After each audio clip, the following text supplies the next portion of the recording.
Hello friends, teach with Karan sir के YouTube channel पर एक बार फिर से आपका हार्दिक स्वागत है। फुल अकाउंटिंग कोर्स, इसमें हम पार्टनरशिप को कवर कर रहे हैं। पार्टनरशिप में भी रिटायरमेंट और पार्टनर्स और डेट ऑफ पार्टनर्स को कवर कर रहे हैं। प्रीवियस क्लास में हमने गुडविल के बारे में बात की थी, यानी कि सर हिडन गुडविल होता है तो उसका एडजस्टमेंट कैसे करते हैं, या फिर जो गुडविल होता है उसको डिस्ट्रीब्यूट कैसे करते हैं when the partners are retire. जब पार्टनर रिटायर होता है उसमें गुडविल का क्या ट्रीटमेंट होता है वो हमने प्रीवियस लेक्चर्स के अंदर कवर किया था।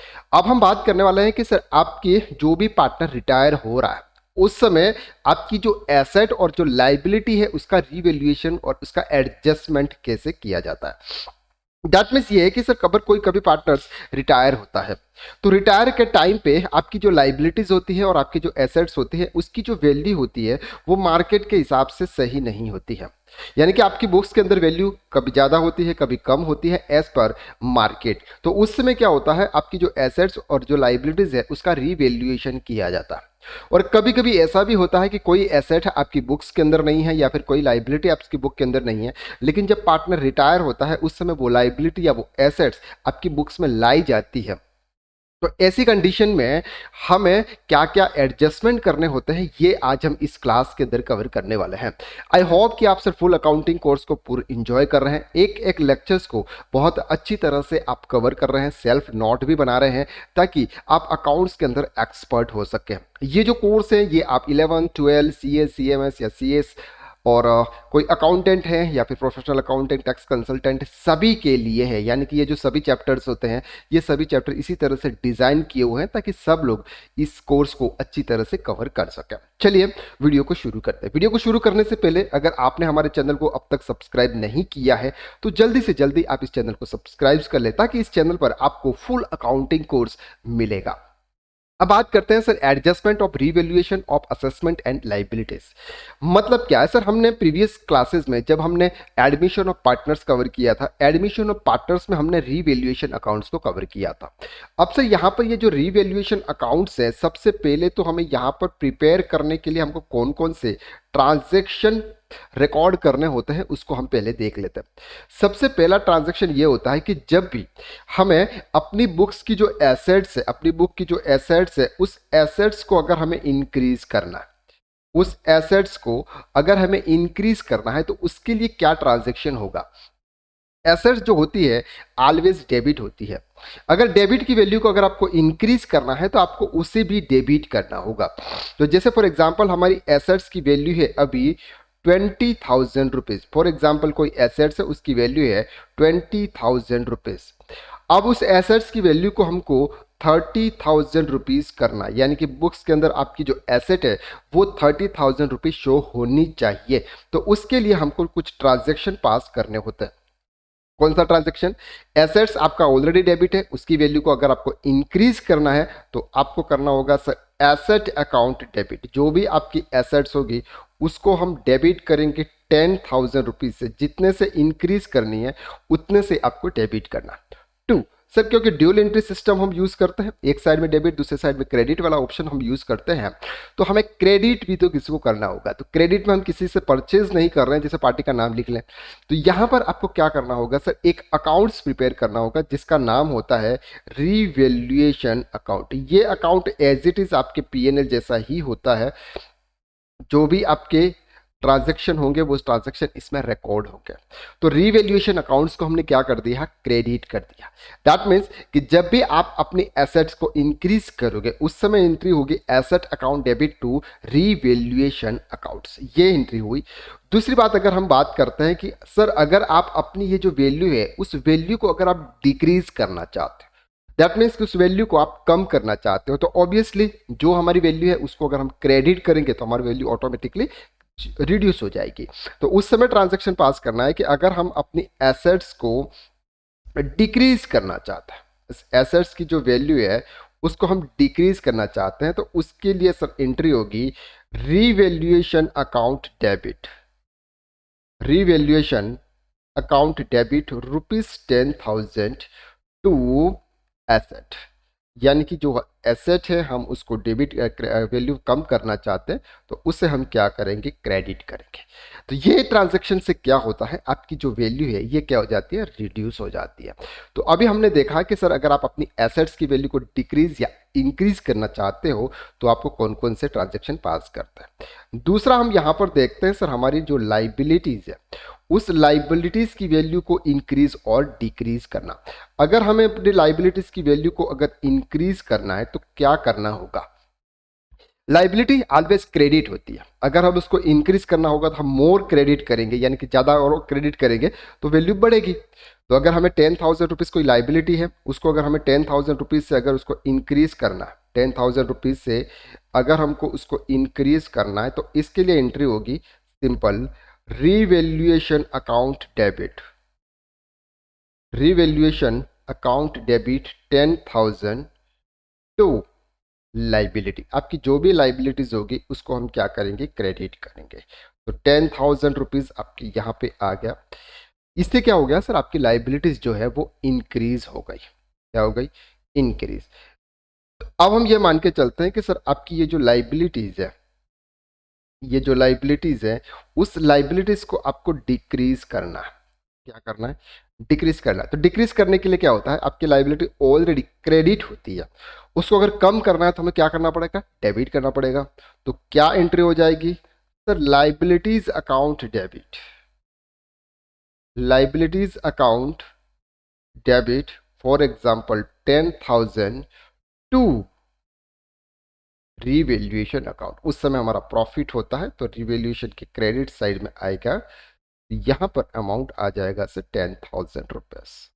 आई होप कि आपको ये जो ट्रांजैक्शन है ये आपको इजी तरीके से समझ में आ रहा है। अब ये ट्रांजैक्शन हमको कब पास करने होता है सर, जब पार्टनर से रिटायर होता है तो हमारी जो एसेट्स है और जो लाइबिलिटीज है उसका रिवैल्यूएशन किया जाता है। रिवैल्यूएशन से जो भी प्रॉफिट और लॉस आता है वो ओल्ड पार्टनर्स के प्रॉफिट शेयरिंग रेशो के हिसाब से डिस्ट्रीब्यूट किया जाता है, उसमें रिटायरमेंट पार्टनर भी आ जाता है। हम नेक्स्ट लेक्चर में कवर करेंगे कि जब पार्टनर रिटायर होता है तो उसको कौन कौन सा पार्ट यानी कि कौन कौन सा अमाउंट उसको लास्ट में दिया जाता है, जिससे आपको रिटायरमेंट ऑफ पार्टनर्स इजी तरीके से समझ में आ जाएगा। अब बात करते हैं कि सर कोई एसेट्स अगर आपकी बुक्स में नहीं है, कोई एसेट्स फॉर एग्जांपल अगर आपकी बुक्स में नहीं है और उस एसेट्स को आपको बुक में लाना है तो उसके लिए क्या एंट्री पास करेंगे। उसके लिए सिंपल सी एंट्री होगी, जो भी आपकी एसेट्स बुक में लानी है उस एसेट्स को आपको डेबिट करना है और टू रीवैल्यूएशन अकाउंट्स को आपको क्या करना है, क्रेडिट कर देना।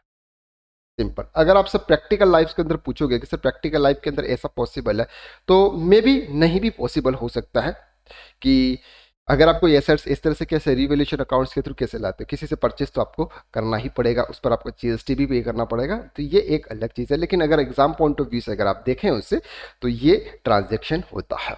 ओके, तो यहाँ पे हमारे कुछ एक्सरसाइज भी है, यहाँ पर आपको कुछ ट्रांजेक्शन दे रखे हैं कि वैल्यू को अगर आपको इंक्रीज करना है तो आप कैसे कर सकते हैं, वैल्यू को डिक्रीज करना है तो कैसे कर सकते हैं। तो ये कुछ ट्रांजेक्शन थे, वो ट्रांजेक्शन हमने कवर कर लिया। अब हम बात करते हैं कि अगर सर आपका जो भी प्रॉफिट हो रहा है, क्या हो रहा है, profit and loss sorry revaluation account से आपका जो भी प्रॉफिट हो रहा है या फिर अगर लॉस हो रहा है, प्रॉफिट हो रहा है तो कैसे डिस्ट्रीब्यूट करेंगे, प्रॉफिट होगा तो revaluation account debit, revaluation account debit to partner A, to partner B and to partner C. ये तीन पार्टनर्स के बीच में डिस्ट्रीब्यूट होगा। अगर लॉस होगा तो पार्टनर से partner B partner C accounts debit to revaluation accounts. Clear है यहाँ तक?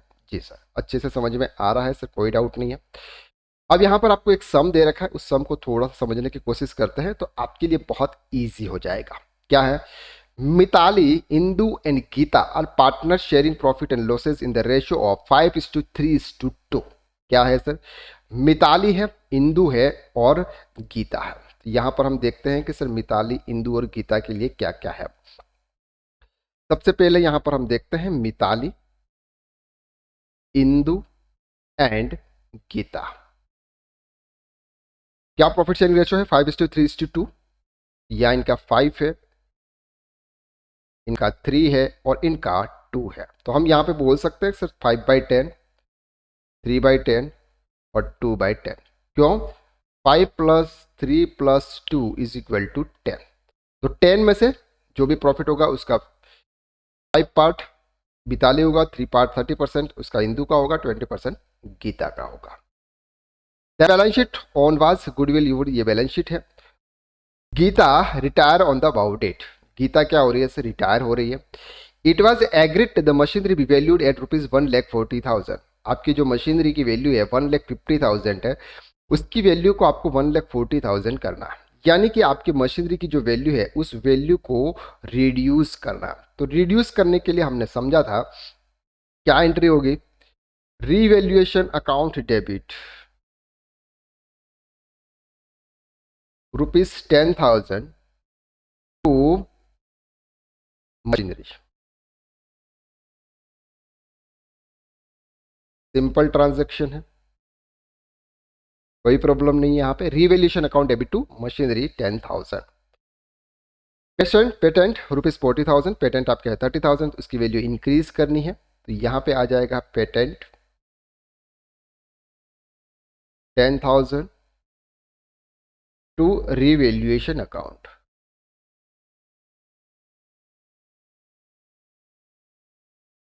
क्लियर? नेक्स्ट ट्रांजेक्शन है बिल्डिंग एट ₹1,25,000। बिल्डिंग में अभी अभी 1 लाख है, 25,000 और इंक्रीज करनी है तो एंट्री हो जाएगी building account debit 25,000 to revaluation account ₹25,000। I hope कि ये तक आपको क्लियर है।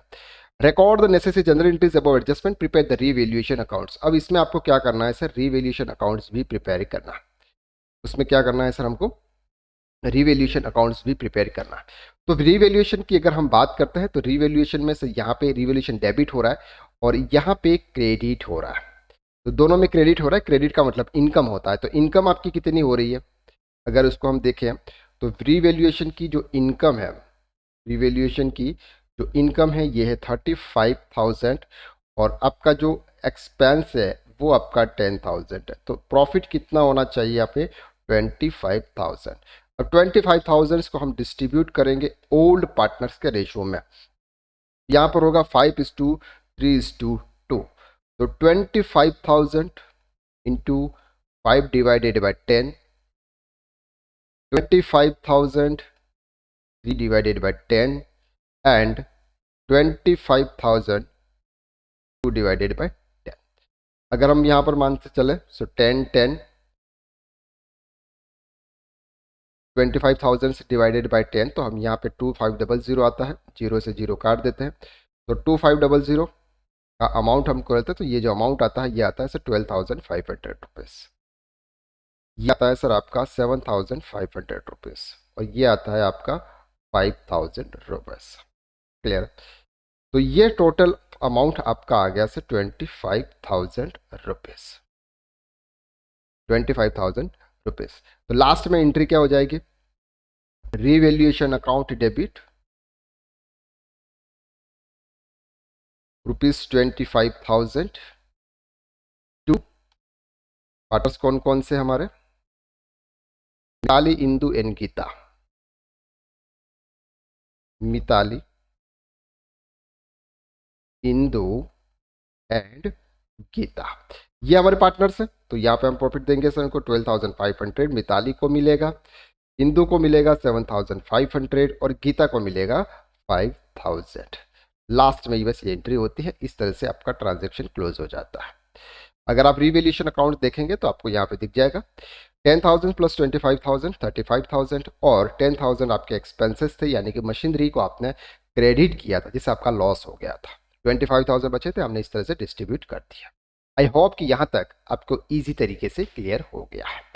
अब हम बात करते हैं आगे adjustment of accumulated profit and losses. Accumulated profit and losses का मतलब ये होता है कि अगर हम हमारे बिजनेस में रिजर्व का अमाउंट रखते हैं तो जब पार्टनर रिटायर होता है तो रिजर्व का अमाउंट उसमें भी उसका भाग होता है।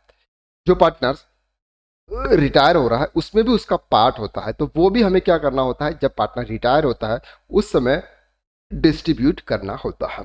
तो एंट्री क्या होती है? सिंपल जब भी पार्टनर्स रिटायर होता है उस समय एंट्री क्या होती है, जितने भी पार्टनर्स हैं उन पार्टनर्स को रिटायर मतलब हो गई तो रिजर्व अकाउंट कॉल क्रेडिट होता है, तो यहाँ पर हम करेंगे reserve account debit to all partner account.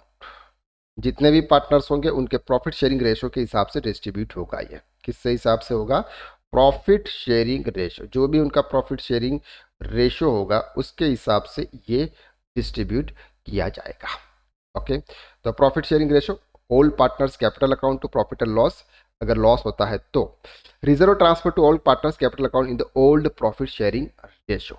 यहाँ पर आपको एग्जाम्पल्स भी दे रखा है, एग्जाम्पल बहुत ईजी है, हमें इसमें कुछ करने की ज़रूरत नहीं है। आज के लिए इतना। आई होप कि यहाँ तक आपको अच्छी तरह से क्लियर हो रहा है। नेक्स्ट क्लासेस में हम समझेंगे कि सर जब पार्टनर रिटायर होता है तो when partner retire in the middle of the year, यानी कभी partner end of the year हो रहा है या फिर स्टार्टिंग में हो रहा है, तो यहाँ पर हम देखेंगे अगर मिडिल ऑफ ईयर में अगर पार्टनर रिटायर होता है तो उस समय हमको क्या ट्रांजेक्शन करना है, कैसे करना है, ये हम नेक्स्ट क्लासेस में कवर करने वाला है। आई होप कि यहाँ तक आपको क्लियर है। आज के लिए बस इतना ही, नेक्स्ट लेक्चर में फिर मुलाकात करते हैं, तब तक के लिए थैंक यू सो मच।